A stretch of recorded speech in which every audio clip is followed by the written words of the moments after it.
안녕하세요. 세상 신기한 테크 이야기, 국내에 없다면 해외 직구로라도 구매 확인해드리고 있는 여기는 말방구 실험실입니다. 오늘 제가 구매한 제품은 아이패드 에어 4세대 키보드 케이스를 구매해봤습니다. 아이패드의 정품 키보드 케이스는 가격이 약 38만원대로 구매하기에 부담스러운 게 사실인데요. 그래서 아이패드를 마치 노트북처럼 사용할 수 있는 대체용 키보드를 지속적으로 찾아왔습니다. 오늘은 그중 58,000원으로 다소 저렴하지만 쓸만한 키보드 케이스를 구매해봤습니다. 나만의 아이패드도 맥북처럼 노트북처럼 사용할 수 있을까요? 궁금하지 않으세요? 그럼 지금부터 같이 한번 확인해 보시죠. 고고고! 자, 오늘 준비한 제품은 58,000원에 직구로 구매한 아이패드 에어 4세대 혹은 아이패드 프로 11인치에 호환되는 키보드 케이스가 그것입니다. 판매 사이트를 보면 마우스를 포함해 가격을 더 높게 판매하기도 하지만 굳이 마우스를 함께 구매할 필요는 없기 때문에 전 키보드 케이스만 따로 구매를 했습니다. 제품의 컬러는 블랙, 로즈골드, 실버까지 총 3가지로 출시가 됐습니다. 대부분 이런 중저가형 케이스의 경우 가장 모던한 컬러를 선택해야 후회를 하지 않습니다.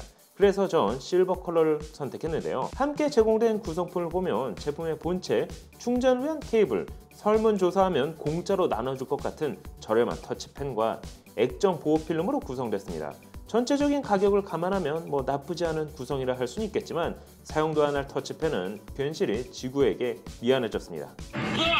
그럼 이번 키보드 케이스의 디자인부터 확인해볼까요? 가격이 저렴한 만큼 전체적으로 플라스틱 소재가 사용됐습니다. 상단에는 아이패드를 거치할 수 있을 뿐만 아니라 하단 2개의 회전식 클립을 사용해 이처럼 아이패드를 고정시킬 수도 있습니다. 한 가지 마음에 드는 부분은 아이패드 에어 4세대의 경우 전원 버튼에 지문인식 센서가 탑재되어 있어 버튼 그대로를 사용해야 하는데요. 일부 키보드 케이스는 전원 버튼을 플라스틱 혹은 고무 재질로 덮어 지문인식 기능을 사용하지 못하는 경우가 있었습니다. 하지만 이번 제품은 본연의 기능을 그대로 사용할 수 있었습니다. 이게 별거 아닌 것 같지만 사실 이 구조 하나 때문에 제품을 사용하지 못하는 경우도 비일비재합니다. 중간에는 키보드와 아이패드를 고정해주는 힌지가 위치하고 있습니다. 단순 위아래로만 열리는 게 아닌 360도 회전을 하기 때문에 이처럼 아이패드를 측면으로 돌리거나 반대편에 있는 사용자에게 화면을 돌려 보여줄 수도 있습니다. 특히 360도로 돌려 접을 경우 키보드 케이스를 분리하지 않더라도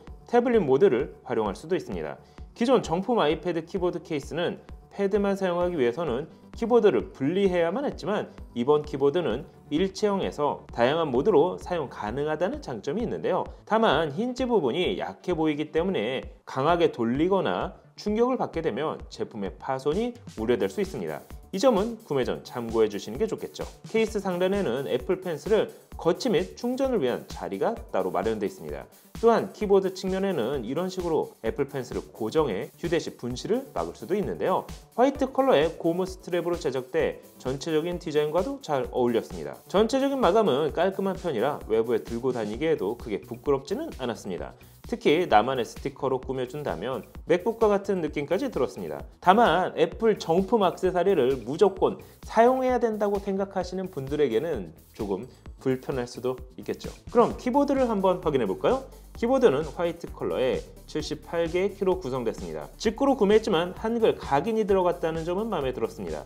연결 방식은 블루투스 방식으로 상단 페어링 버튼을 약 3초간 눌러 아이패드와 연결할 수 있습니다. 자체 배터리를 탑재하고 있기 때문에 아이패드에 배터리를 쉐어할 필요가 없을 뿐만 아니라 필요시 외장 배터리를 연결해 충전해가며 사용 가능합니다. 배터리 용량은 500mAh로 실제 사용해본 결과 완충 시 외부에서 큰 불편 없이 사용할 수 있었습니다. 거기에 RGB 백라이트까지 지원하고 있어 다양한 컬러 조합이 가능했는데요.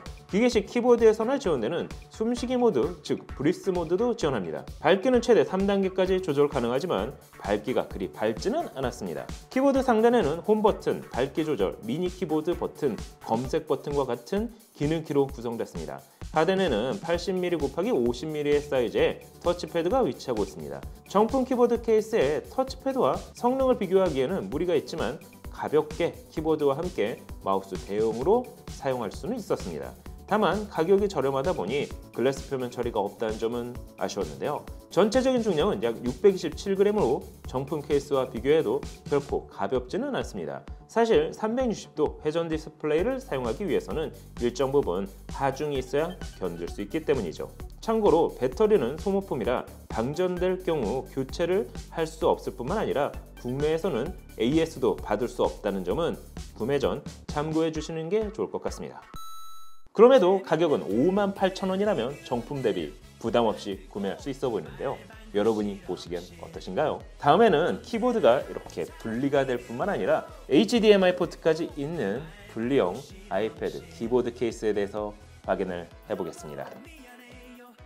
오늘 영상 여기까지. 그럼 다음에 또 다른 테크 이야기로 찾아뵙도록 하겠습니다. 그럼 안녕. 짠.